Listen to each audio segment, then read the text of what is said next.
Welcome everyone to our Variety Hour, our April monthly call. We are delighted to be welcoming four fantastic speakers, covering a range of different technologies, different environments and regions, and different announcements.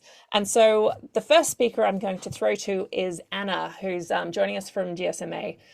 And their team has just launched a new report about the Nature Tech Nexus and talking about bridging biodiversity in business. So we've asked her to come along and share some insights and lessons learned from the report, because we know in our community this challenge, there is growing interest from the corporate and the business sector in conservation and conservation tech, and we're hearing a lot of questions and interest and curiosity about how to build those bridges. So hopefully this might answer some of those questions. So Anna, I'm going to throw it over to you. Take it away. Amazing, thank you. Let me share my screen. Can everyone see? Hopefully, yes. Great. Okay. So hi everyone. I am joining from the GSMA Climate Tech Programme. And as Stephanie mentioned, we've just launched a new report that we wanted to share within the community. In case you haven't come across us before, the GSMA is the Association for the Mobile Industry. The Mobile for Development team that I am part of is placed at the intersection of the mobile ecosystem and international development. Specifically, I am from the Climate Tech Programme, and we are funded by UK and Swedish aid. We focus on a few different topics, so everything from plastics and circular economy, natural resource management and biodiversity, as well as climate finance. Research is a core pillar of our work, but we also do a lot around kind of local market engagement and activation, and particularly advocacy. So we are always looking for opportunities for public-private partnerships and how we can facilitate and broker them. It's also worth noting that we have innovation funds. So we provide grants to early-stage startups and support them in their journey to scale. At the minute, we have 2 climate-focused innovation funds that are currently live, and through them we're supporting 24 startups across Africa and Asia. But for now, let's jump into the research. We launched this new report just a few weeks ago, and so it's titled The Nature Tech Nexus, Bridging Biodiversity in Business. Given that we only have a few minutes, I can't go into the full scope of the reports, but I just wanted to offer a bird's eye view of the themes that we touched on and give a few insights from one particular theme and focus, which is the mobile industry, because we're going to be exploring this further in a webinar coming up in mid-May. So first key theme that we look at is the nature tech market. So how mobile and digital solutions are being applied in low and middle income countries, what that looks like in terms of the private sector, investment, and how that is driving innovation.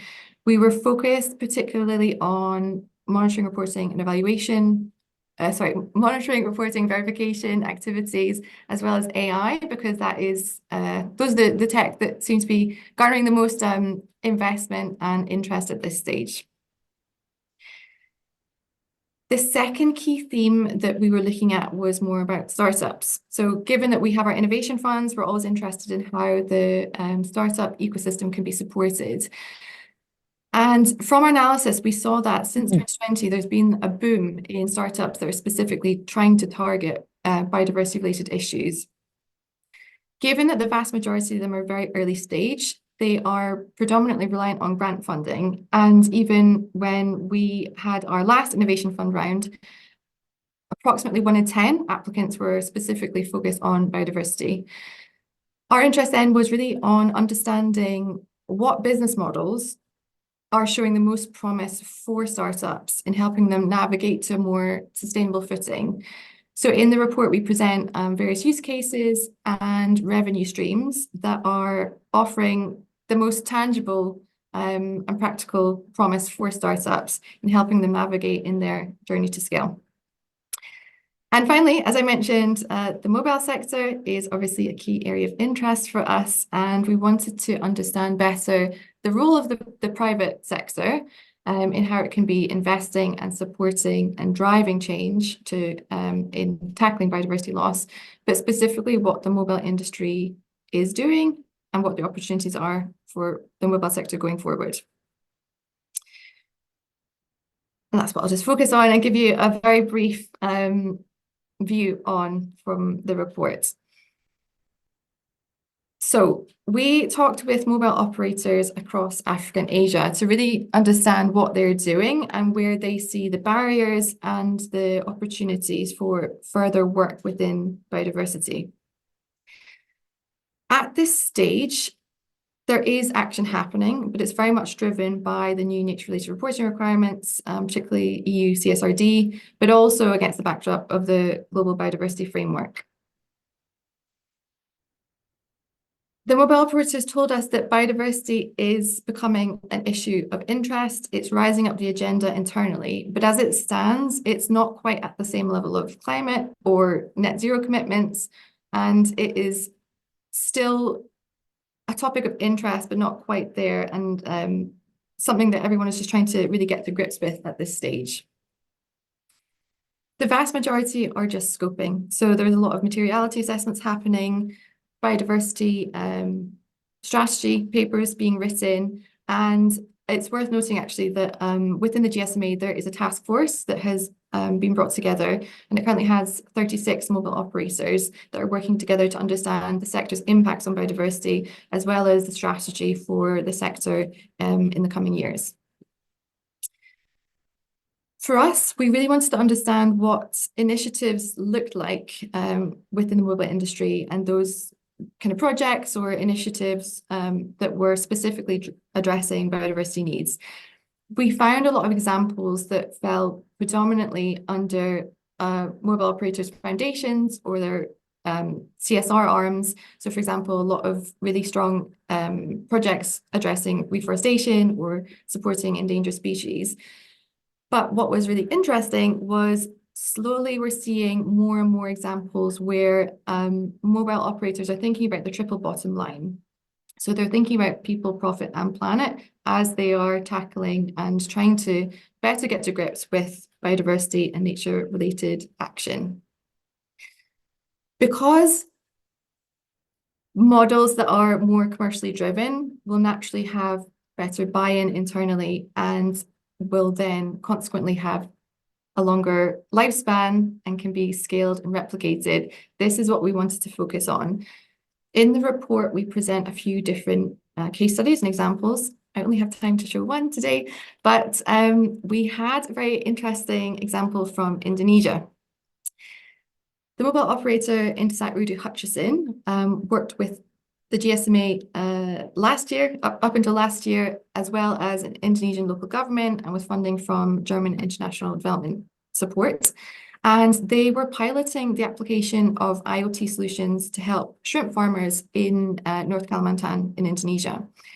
And while this project initially started out as a more philanthropic engagement, actually it became very successful on lots of different fronts. So one, it was successful in actually reducing the destruction of mangroves through their digital technology solutions. It improved the livelihoods of local communities. But importantly for Indosat Rudu Hutchison, it actually helped them to prove the use case of their IoT solutions. And because of this project's credibility, it helped them to have really robust evidence that they could present to other businesses for the use of their IoT and how it could be applied for impact. So because of this pilot project and because of the success of it, Indosat Rudu Hutchison are now looking at scaling it up into other locations in Indonesia. So through this, they're hoping to bolster national conservation efforts, build disaster resilience, and also help drive the development of community-based tourism, while also supporting the mobile operators' specific business needs. There are many more examples I'd love to share, but there isn't time. Um, we are actually diving into this in greater depth in a webinar in mid-May, so it'll be a LinkedIn Live. And we've got Huawei, Vodafone, and Indosat Ooredoo Hutchison all talking about the innovations that they have created, how they came about, the partnerships that they've relied on, both in terms of NGOs, startups, and government.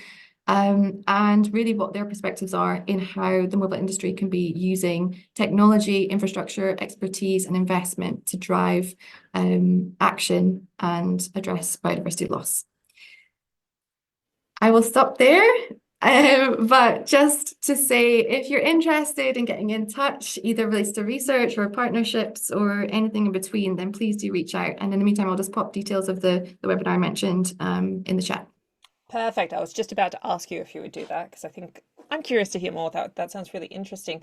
I've two questions. One, who is the dream? What if someone's to reach out? Who is your dream person to reach out? Who would you love to hear from? We would love to hear from lots of people. We would love to hear from NGOs working in this space with expertise that they'd like to bring to a mobile operator.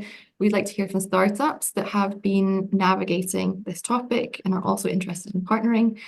And government. We are always interested in the broader ecosystem. So if that fits any of the profiles here, then please do get in touch. I think we hit all three profiles.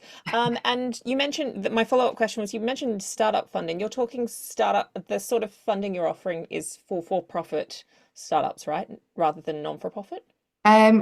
Yes, for profit. So they need to be generating revenue, but it does also include some social enterprises as well.